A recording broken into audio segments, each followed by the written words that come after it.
여러분 안녕하십니까? 여직원들을 추행한 혐의로 재판에 넘겨진 대전의 한 신협 간부에게 징역형의 집행유예가 선고됐습니다. 오빠가 어지럽다며 팔짱을 끼고 신체를 만지는 등 성추행을 일삼았던 50대 간부는 자신의 혐의를 모두 부인했지만 재판부는 이를 받아들이지 않았습니다. 김철진 기자입니다. 한 남성이 여성의 손을 잡아 끌고 건물 안으로 들어가려고 합니다. 계단에 앉고선 허리와 등을 쓰다듬습니다. 여직원들을 추행한 혐의로 재판에 넘겨진 전 신협 간부 A씨의 모습입니다. 일상적 욕설과 전 근대적인 얼차려, 그리고 마침내 성추행까지 발생했습니다. A씨가 1심에서 징역 1년에 집행유예 2년을 선고받았습니다. A씨는 신체 접촉은 없었고 있었더라도 성적 의도가 없었다고 주장했지만 재판부는 CCTV 등 객관적 증거가 있고 4명의 피해 직원과 목격자의 진술도 일관된다며 공소 사실을 모두 인정했습니다. 재판부는 피고인이 반성보다는 회피를 하고 있고 피해자 회복에도 어떠한 노력을 하지 않았다며 다만 동종범죄 전력이 없다는 점을 양형 이유로 설명했습니다. 앞서 A씨에 대한 신협중앙회의 면직 처분에도 해당 지역 신협이사회는 1년 6개월 넘게 수용하지 않다가 지난해 11월 이사회가 바뀐 뒤에야 A씨를 파면시켰습니다. 결국 그 사이 2차 피해에 노출됐던 피해 여직원 4명 가운데 2명은 퇴사를 선택했습니다. 노조는 판결 결과에 아쉬움을 나타냈습니다.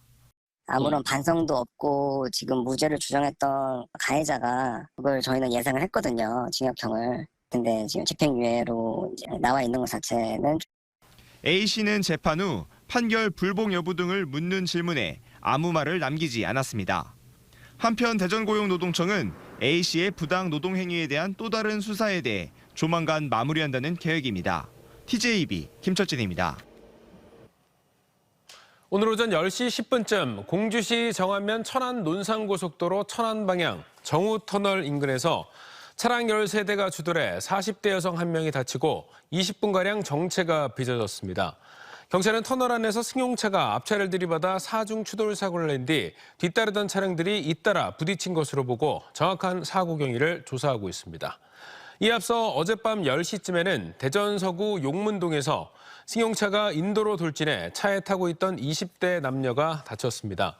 경찰은 음주운전은 아니었다며 도로 위 쓰레기 봉투를 피하려다 사고가 났다는 운전자의 진술을 토대로 사고 경위를 조사 중입니다. 세종시가 세종보 담수 시기에 맞춰 보 주변에 수상 레저를 즐길 수 있는 수변 공간을 조성하기로 했습니다. 하지만 환경단체들이 세종보 담수가 환경뿐 아니라 경제적으로도 문제가 있다며 반발하고 있어서 5년 만에 재가동을 앞두고 갈등도 심화되고 있습니다. 조용진 기자의 보도입니다. 지난해 8월 국가물관리위원회가 보 해체 결정을 전격 취소하며 재가동이 결정된 세종보. 올해 5월 담수를 목표로 수문 가동 장치 공사가 진행 중입니다. 세종시도 환경부 담수 계획에 맞춰 수풀과 나무 등 지작물 제거 작업과 수변 공간 조성에 나서기로 했습니다. 특히 세종보 상류인 이응다리 주변에 선착장 2곳을 조성해 수상 레저를 즐길 수 있는 프로그램을 운영한다는 계획입니다. 다만 세종보를 닿지 않으면 주변 수위가 1m 안팎으로 수상 레저 운영이 불가해 보 운영 기간 등은 수자원 공사 등과 논의한다는 방침입니다. 상시적으로 담수를 하고 있는 상태가 아니라 필요하다면 또 물을 흘려보내고 또 환경 정비도 하고 이런 식으로 유지를 해나가야 될 것입니다. 그래서 기반 시설과 주변 관광 시설 등 세종보 복구 공사가 본격화되면서 환경단체의 반발도 커지고 있습니다. 수문을 개방하고 수년간 금강 생태계를 회복해놓고 다시 담수를 한다는 건 자연성 회복에 역행하는 정책이란 겁니다. 수상 레저 시설 조성 계획에 대해서도 환경 문제뿐 아니라 경제적으로도 문제가 크다고 지적합니다. 토사가 계속 쌓이는 지형이고 그다음에 매년 준설을 하지 않으면 그러니까 추가적으로 담수뿐만 아니라 향후에 준설이라든지 이런 걸 해야 가능한 게 5년 만에 재가동을 앞두고 시설 정비에 나선 세종보. 이를 둘러싼 갈등도 보다 격화될 전망입니다. TJB 조형준입니다. 대전고법 형사 1부는 아내에게 수면제를 탄 커피를 마시게 한 뒤 살해한 혐의로 기소된 46살 A씨의 항소를 기각하고 징역 15년의 원심을 유지했습니다. A씨는 지난해 5월 아내에게 수면제를 탄 캔커피를 먹인 뒤 서산의 한 모텔 주차장에서 목 졸라 살해하고 번개탄을 피워 스스로 목숨을 끊으려다 구조돼 재판에 넘겨졌습니다. 재판부는 아내를 동등한 인격체가 아닌 부속물로 여겼다며 양형 이유를 밝혔습니다. 대전지검 홍성지청이 지난 2022년 3월 서천의 한 자동차 부품 공장에서 발생한 폭발 사고로 25살 근로자가 숨진 것과 관련해 업체 대표 A씨를 중대재해처벌법 위반 혐의로, 공장장 B씨를 산업안전보건법 위반 혐의로 불구속 기소했습니다. 검찰은 업체가 정해진 절차를 무시한 채 인화성 물질인 에탄올로 부품을 세척 건조하다가 폭발해 근로자가 사망한 것으로 조사했습니다.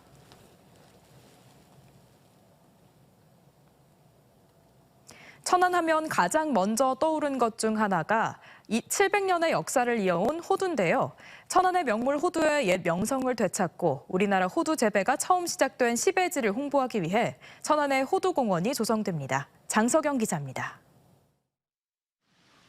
높이 20m의 천연기념물 제398호로 지정된 천안 광덕사의 호두나무. 1290년 고려 충렬왕 16년. 유청신이 원나라 임금을 수행해 갔다 돌아오는 길에 호두나무 묘목을 가져와 심었다 전해지는 우리나라 최초의 호두나무입니다. 우리나라 호두나무 시베지인 천안 광덕면 일대는 149농가에서 매년 100톤이 넘는 호두를 생산하는 전국 최고의 집산지를 이루고 있습니다. 하지만 천안 호두의 명성과는 다르게 그 역사와 문화를 홍보할 시설들은 부재했습니다. 천안시가 전국 최대 집산지인 천안 호두의 옛 명성을 되찾기 위해 테마공원을 조성하기로 했습니다. 동남구 삼룡동 천안박물관 인근 만 150제곱미터 부지에 오는 2025년까지 20억 원을 투입해 호두공원을 만들기로 한 겁니다. 천안 호두의 역사와 문화를 홍보할 수 있는 테마관을 조성하고 빛 조형물 등도 설치한다는 계획입니다.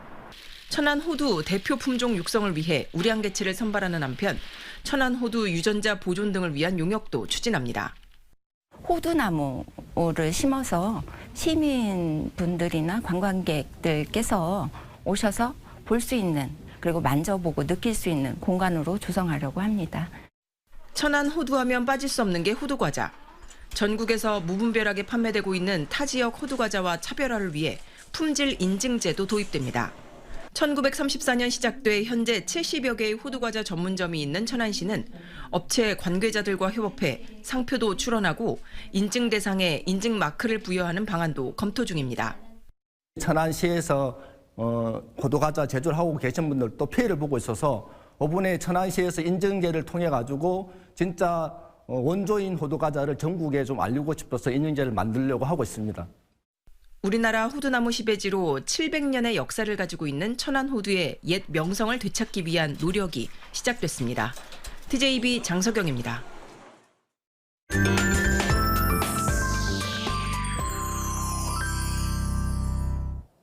예술의 경계를 허무는 새로운 아트테이너 가수 헨리와 안무가 아이키의 작품을 대전의 갤러리에서 만날 수 있습니다.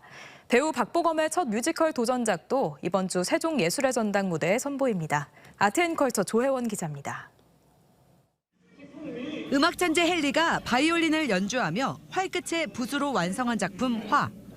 안무가 아이키가 춤을 추며 그린 작품부터 펜타곤의 메인 댄서이자 보컬 키노의 자화상, 그리고 유쾌한 입담의 소유자 홍현희의 작품까지 기존의 틀을 벗어나 색다른 구성으로 미술 작품을 만들고 그 과정을 무대화한 전시, 붙들고 세계로. 작품과 작업 당시 의상 소품 모두 아트 컨티뉴 대전에서 만날 수 있습니다. K-아트를 알릴 수 있는 새로운 아트 영역에 도전하는 모습과 퍼포먼스를 통해 완성된 작품, 그리고 소품, 그리고 영상까지 한자리에서 감상하실 수 있도록 기획하였습니다. 배우 박보검의 첫 뮤지컬 도전작 렛미 플라이가 세종예술의 전당 무대에 오릅니다. 청년 남원이 라디오 주파수의 영향을 받아 갑자기 70세 할아버지가 되면서 과거로 돌아가려는 모험을 그린 작품으로 제7회 한국 뮤지컬 어워즈에서 작품상 등 3관왕을 석권했습니다. 전통음악 본연의 아름다움과 현대적 미디어 아트가 더해져 화려한 빛의 잔치인 신년음악회 새해진년 조선의 빛이 오는 19일 대전 연정국악원 큰마당에서 펼쳐집니다. 창작무용 한밭의 여명을 시작으로 경복궁 타령, 태평가 등으로 구성된 무대에 태평성대를 기원하는 처용무와 신봉사, 눈 뜨는 대목까지 음악이 품고 있는 빛을 영상으로 녹여낸 빛의 잔치를 선보입니다. TJB 조연입니다.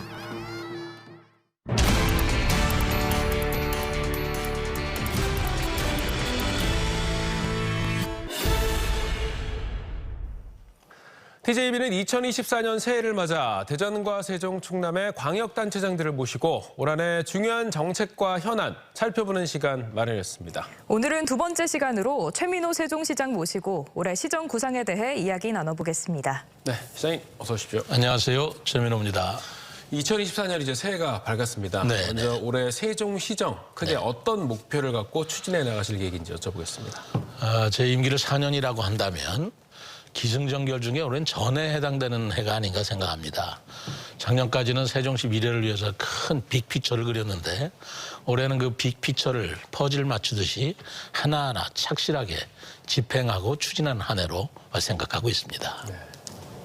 네, 지난해 국회 세종의사당 국회 규칙안이 통과되면서 드디어 착공을 위한 본궤도에 올랐습니다. 세종의사당과 더불어서 대한민국 행정수도로서 세종시의 위상을 높이기 위해서 어떤 노력들이 필요하다고 보십니까? 저는 그 국회의사당이 세종시로 오는 걸로 확정이 됐고요. 그리고 대통령 제2집무실이 우리 세종시에 설립된다는 것은 단지 그런 기관이 왔다라는 의미를 뛰어넘어서 비로소 이제 세종시가 수도가 된다라는 생각을 가지고 있습니다.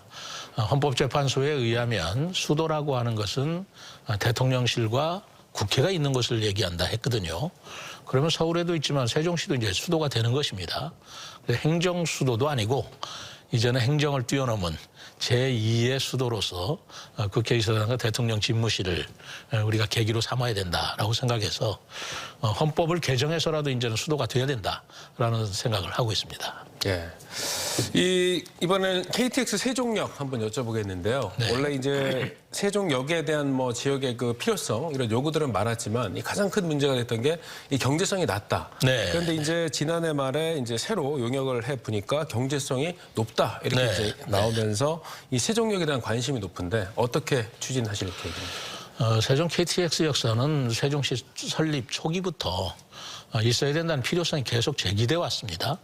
그런데 인구가 뒷받침되지 못하고 이용 계획에 한정이 있다 보니까 그동안의 그 비용 편익 분석에서 경제성이 나오지는 못했어요. 용역 결과가 약 0.6, 0.8 이 정도밖에 안 나왔는데 작년에 제가 다시 국회의사당이 확정이 되고 또 대전 유성권이나 공주시의 시민들까지도 이용한다는 걸 생각할 때 비용 편익 분석을 하니까 1.06이 나왔습니다. 이것은 2를 투자했을 때 1.06의 수익이 있다는 그런 의미거든요. 네. 그렇다면 이제 KTX 역사에 청신호가 열렸다. 추진할 가치가 있다라고 생각할 수가 있는 것이죠. 네, 또 대중교통 전면 무료화 대신 월 2만 원만 내면 이 정액권으로 모든 대중교통을 이용할 수 있는 세종 이응패스가 도입이 됐습니다. 이 이응패스 활성화하기 위해서 어떤 노력들 이어가실 계획이십니까? 저는 전면 무료화를 하려고 했는데 재정 부담 문제라든가 또는 효과성에 있어서 전문가들이 많은 지적이 있어서 차라리 우리 시민들께서 2만 원짜리 버스 패스를 사시면 5만 원까지 무료로 이용하실 수 있는 이응패스를 앞당겨서 올해 9월부터 도입하려고 합니다. 그러나 그것은 이제 출퇴근 시의 교통 체증을 우리가 완화하기 위한 것인데 제가 무료 버스를 주장했기 때문에 18세 미만의 청소년들이라든가 70세 이상의 노인 어르신들께는 여전히 무료화 정책이 유효하고요. 그런 이응 패스를 통해서 예산 절감 효과가 한 200억가량 나는 것 같습니다. 또한 함께 2만 원짜리 패스를 사신다면 5만 원짜리를 무료로 타실 수 있으니까 그때 인센티브로서 또 대중교통을 유도하는 데 효과적이다라는 말씀을 들어서 이응패스 제도를 도입하려고 하는데요. 시민들의 협조가 좀 있어야 되고요. 또 거기에 따르게 버스 운행 대수라든가 저희들이 한 100대가량 버스를 더 늘립니다. 그리고 버스 노선 체계를 바꾼다든가 하는 노력을 병행해서 갖추어 나갈 것입니다. 네. 이번에는 세종시의 좀 아픈 손가락이라고 할 수 있는 상가 공실 문제 네. 한번 여쭤보겠습니다. 저희도 뭐 많은 기획 보도를 통해서 뭐 문제를 지적했었는데 이게 이제 수 분양자들이나 개인들이 좀 해결할 수 있는 수준을 좀 넘었다. 뭐 이런 지적이 많거든요. 그래서 세종시 차원에서 좀 어떤 해법 갖고 계신지 여쭤보겠습니다. 애당초에 이 분양가가 너무 높았기 때문에 뭐 이런 문제가 있습니다. 있습니다만 그러나 근본적으로는 경기가 활성화되고 경제가 잘 돌아간다면 공실 문제도 해결이 되겠죠. 근데 지금 그러지를 못하고 있으니까 공실 문제가 풀리지를 않고 있는데 저희들 나름대로는 어쨌든 상가 공실에 있어서 그 용도 지역이 지금 규제가 심했는데 저는 용도 규제 완화를 통해서 그 공실에 그 상점들을 드릴 수 있는 규제를 풀었고요. 그리고 무엇보다도 경기를 활성화시켜야 되기 때문에 이런 자족 기능, 예를 들어서 정원도시박람회라든가 또는 빛축제라든가 조치원 복숭아 축제라든가 하는 그런 사업들을 통해서 사람들이 많이 세종시를 찾아오시게 하는 그런 정책도 같이 병행해야 된다고 생각을 합니다. 어쨌든 세종시에 많은 사람들이 사시고 그리고 여기서 자족 기능을 확충하는 문제로 이 문제를 접근해야 할 문제라고 생각하는데 정말 어려운 문제이기는 합니다. 예. 네, 끝으로 세종시민 여러분들께 한 말씀 부탁드립니다. 작년에 국회의사당도 확정이 됐고요. 그리고 세종대왕의 이름에 맞는 한글 문화 수도로서 지정이 됐고요. 또 중입자 가속기 암 치료센터라든가 여러 가지 굵직굵직한 사업들이 많이 발표가 됐고 그 단초를 다 마련을 했습니다.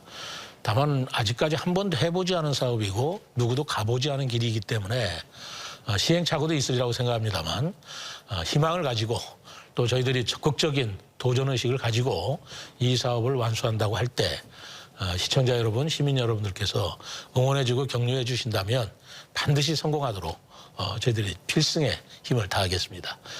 우리 시청자 여러분 그리고 시민 여러분 건강하시고 그리고 많은 응원 부탁드리겠습니다.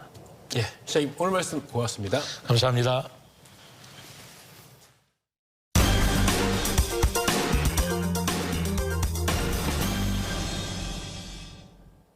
정당지표 상대지수 평가에서 김태흠 충남지사가 4개월 연속 전국 1위를 차지했습니다. 리얼미터에 따르면 김 지사의 12월 정당지표 지수는 152.7로 4개월 연속 1위를 지켰고 이장우 대전시장과 오세훈 서울시장이 125.3으로 2위, 최민호 세종시장은 8위였습니다. 정당지표 상대지수는 광역단체장 지지도를 소속 정당과 비교한 것입니다.